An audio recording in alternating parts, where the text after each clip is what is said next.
From the Carrier Dome on the campus of Syracuse University, welcome to a possible Final Four preview in February as number 7 Syracuse hosts number 4 Albany on a Saturday in Syracuse.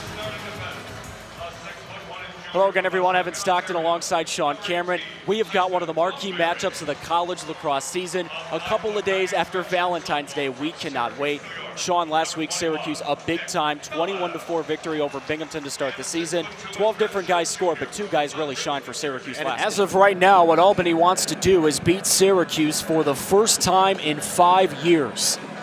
5 years to the day. In 2013, February 17th, Albany beat Syracuse 16-15 in double overtime. Last year, Albany at one point led Syracuse 6-1. Halftime this year, they lead 4-1. Seth Delisle will take another face-off for Syracuse against T.D. Erlin. Delisle does have one face-off win today. And he started too early, so T.D. Erlin gets an easy win. Albany back to the attack. Erlin glides ahead. He can put on the turbo without even trying. Here's Jim the powerful #1 recruit in the country. Had 1 goal in the first half, and it was to form. Put his shoulder down, got to the front, and slam dunked it home. Connor Fields fakes the pass. Leading scorer in the country last year, had 1 helper in the first half. Jacob Patterson, the leading scorer for the Great Danes in that first half. He had 2 goals. Fields shoots, but Donna makes another stop, his 10th.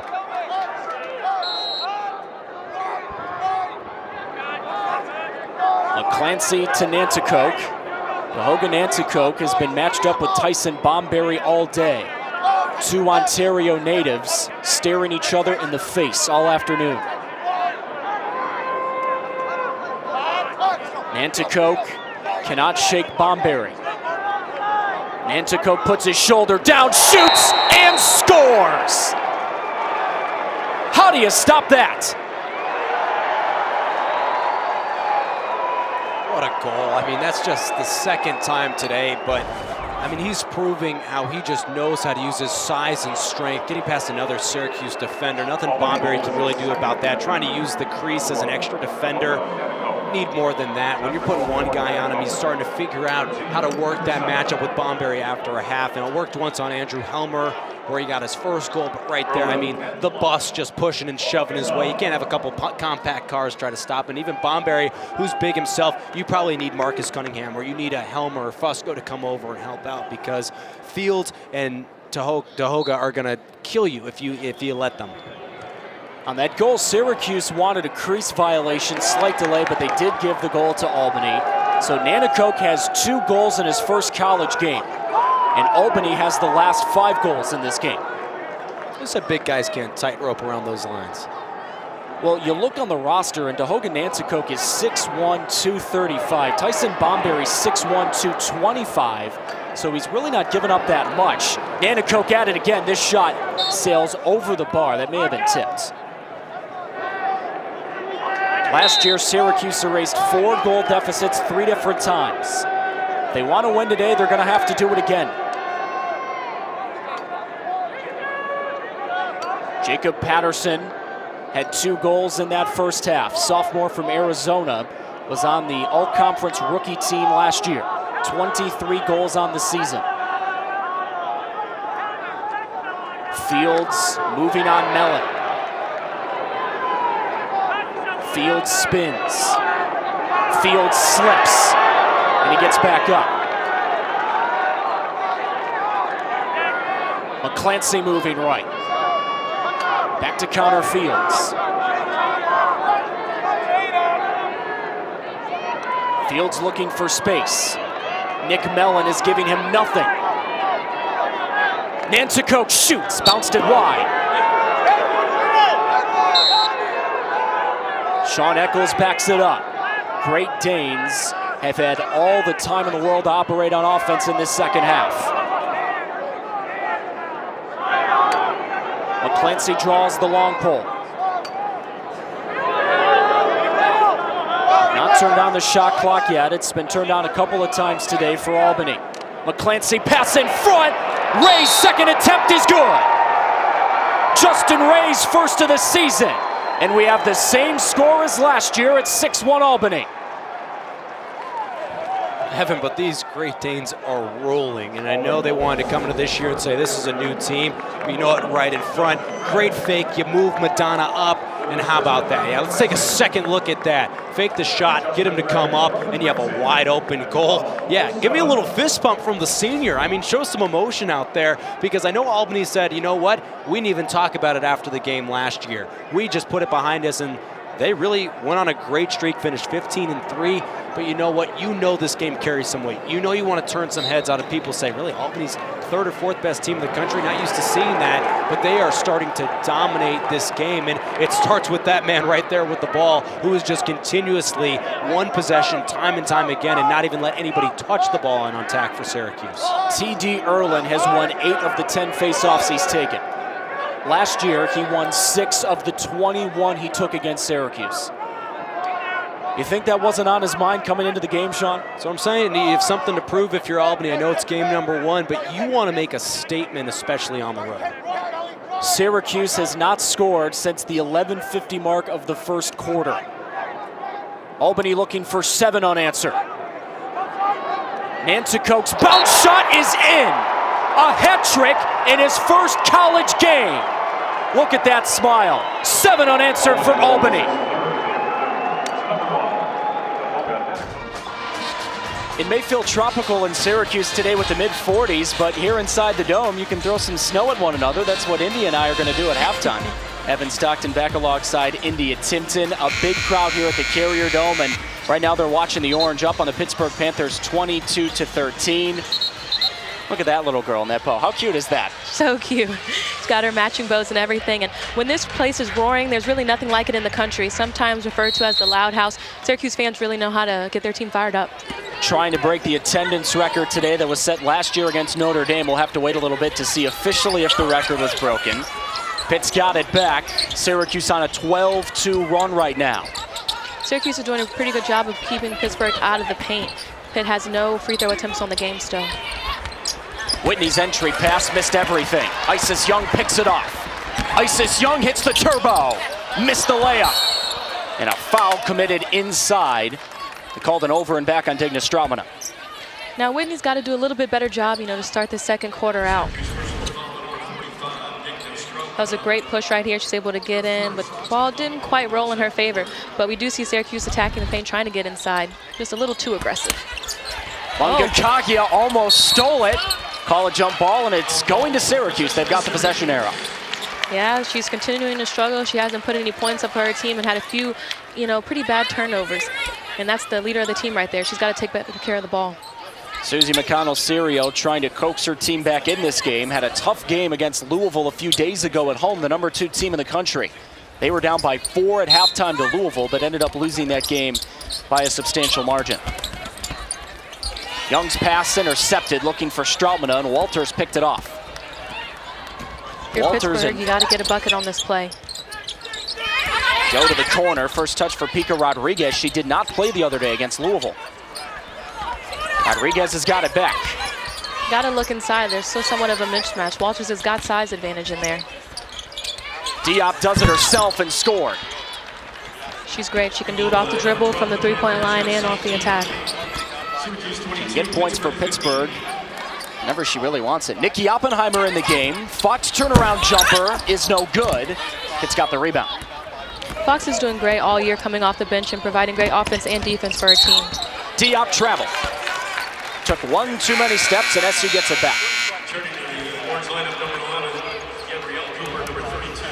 So here comes some more changes for SU. Fox, Mangakakia stay on. Drummond's back in the game. Strautmana and Cooper as well. Lights up here. Tiana Mangakakia comes out, and Shalane Bailey, the Ontario native, is in.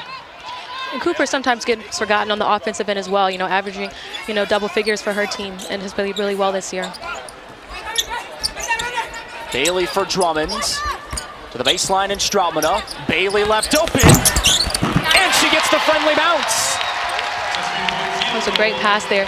That inside out is always really successful on the offensive end. If your posts are great passers, it just helps that much more moving the ball around. Double-digit lead for the Orange. Rodriguez 3, she answers. With the hand in her face. Pica Rodriguez, the freshman, knocks it down. Yeah, both teams have some really productive freshmen this year. I'm sure both coaches are excited about that, and they will only continue to get better as they continue their ACC legacies. Syracuse this year, some thought a rebuilding year. Really, it's just been a reloading year. You know, when you've got a coach like Coach Q, you know, he's going to do what he needs to do in practice to make sure that his team is ready every night. Stromina knocks that jumper down. India, maybe she was listening to you. You called for a bounce-back game, and she's already got 7 today. Yeah, sometimes, especially when you're a freshman, when you don't do well, you kind of get into that mental funk. And all you need to do is see the ball go through a few times and then get that same confidence back. And she's had a great year. Her team needs her to have a great rest of the year. Here's a storyline. Callista Walters just committed her 2nd foul. Susie McConnell-Serio doesn't like to call. What do you expect, of course? Kind of the same story as last game. You know, she didn't get to play as much in the first half because of early foul trouble, and that hurt them offensively because she wasn't able to put the ball in the basket. So Walters has got to sit. Kara Judkins is in her place. Fox trap, held ball, and the Panthers will get it back.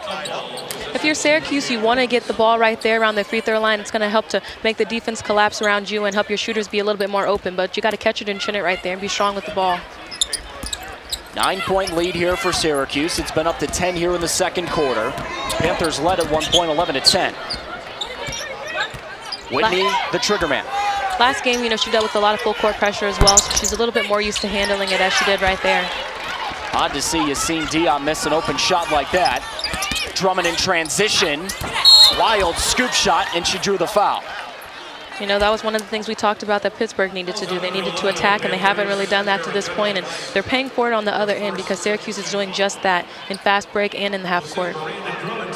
So here comes Drummond to the line. Miranda shooting 83% from the stripe on the year.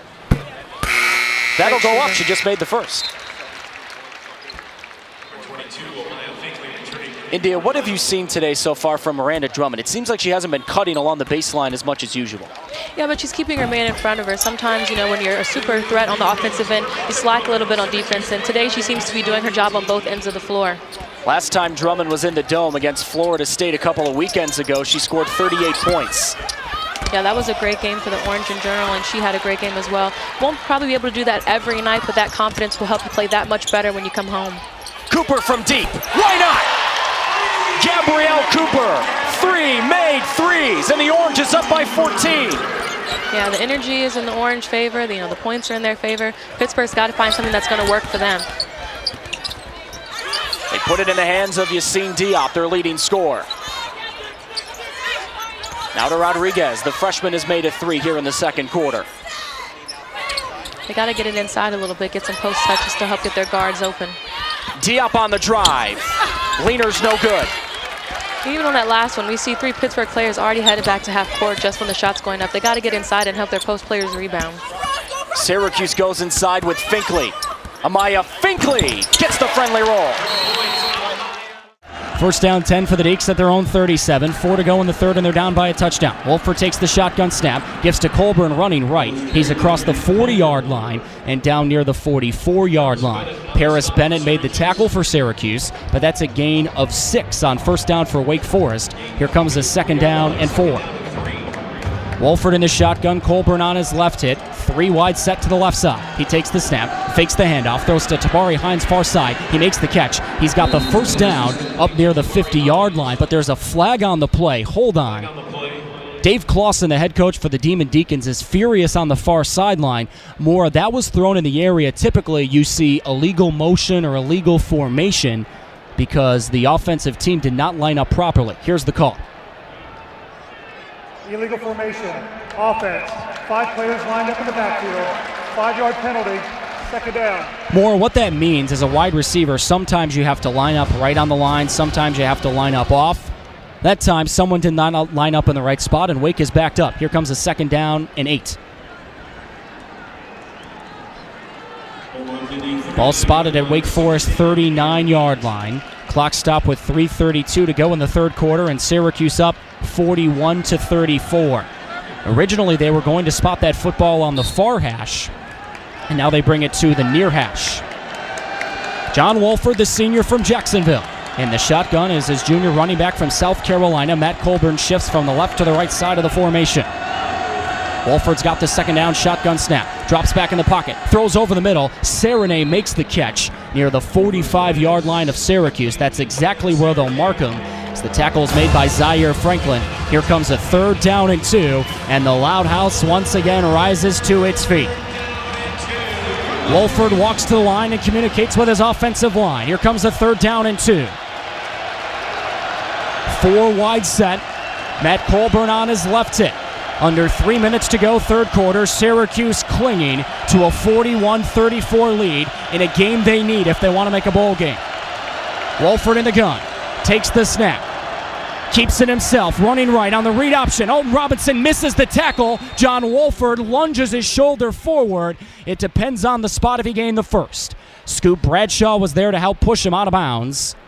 Paris Bennett was there as well. John Wolford took a lick on the near sideline. He's short by a yard, 4th down and 1. And right now the indication is that the Deacs are going for it. Wolford under center, takes the snap, sneaks it left. Right now, whistles are blowing. I think someone called a timeout first before that play. Or maybe they're going to the review booth. Either way, Wake's coach, Dave Clausen on the far sideline, is still irate. We'll get the call here in a second. I think they're going to have to go to the review booth on that one, as it's just total confusion right now. John Wolford. All right, to the ball being snapped. The box was not set, so we're going to replay 4th down, 4th and 1. Oh, that's going to upset Dave Clausen because Wake Forest was trying to quick snap Syracuse on this 4th down and 1 at their own 46-yard line. Now Wake Forest may have to punt. As of right now, they're not going to. They're bringing in the blocking tight end, Maura. Yeah, and they probably got the first down on that quick snap, and now they're just going to go for it again. And as you mentioned, bring in the tight end, the guy that's been killing Syracuse today. Jack Frudenthal is in to block. Cam Serenay has been beating Syracuse all day, receiving the ball from the tight end spot. He's on the left side of the formation. Wolford in the gun on 4th down and 1. He takes the snap, keeps it himself, running left. 1st down and more, across the 45-yard line, across the 35-yard line. And Rodney Williams escorts him out of bounds in Syracuse territory at the 31-yard line. John Wolford is running a clinic on how to run the read option today. Man, Syracuse is just struggling, giving up those chunky yards today and against Florida State as well. 1st down 10. Wolford takes the shotgun snap. Play action fake. Fires over the middle. Chucky Wade Jr. makes the catch. Awfully close to another Deacons 1st down. He's wrapped up at the 22-yard line by Scoop Bradshaw. Officially, it's a gain of 9 on 1st down and 10. Here comes the 2nd down and 1. Colburn on the right of John Wolford in the shotgun. He takes the snap. Gives to Colburn up the middle. He's got the 1st down across the 20-yard line down at Syracuse's 19. Alton Robinson made the tackle for Syracuse, but more, you can see this. Syracuse on offense often wears down opposing teams. Today, Wake Forest is wearing down Syracuse's defense. 1st down 10. Wake Forest at Syracuse's 19. Wolford takes the snap. Play action, floats it over the middle. Cam Serenay is wide open. He makes the catch. Touchdown, Wake Forest. The Demon Deacons have scored 13 unanswered points, and they're an extra point away from tying this thing up. 1:08 to go in the 3rd quarter. Syracuse 41, Wake Forest 40. Well, this has been a tight and heavy game. We've seen 2 touchdowns from Syracuse's Ravion Pearson, now 2 touchdowns from Cam Serenay at the tight end position for Wake Forest. Maybe not 2 guys you thought were going to get in the end zone so much, but now this game could be tied up right now. Mike Weaver on to tack on the extra point, which would tie it. Snap back, put down, and the kick is blocked. It's blocked. Scoop Bradshaw picks it up. There's no one in front of him. He's across the 40, across midfield. No one in front of him. Weaver, the kicker, has got to chase him from behind. Scoop Bradshaw's in the end zone for 2 Syracuse points. Chris Slayton blocks it. Scoop Bradshaw comes back the other way. What a change of momentum. Instead of this game being tied, Syracuse now leads by 3, 43-40.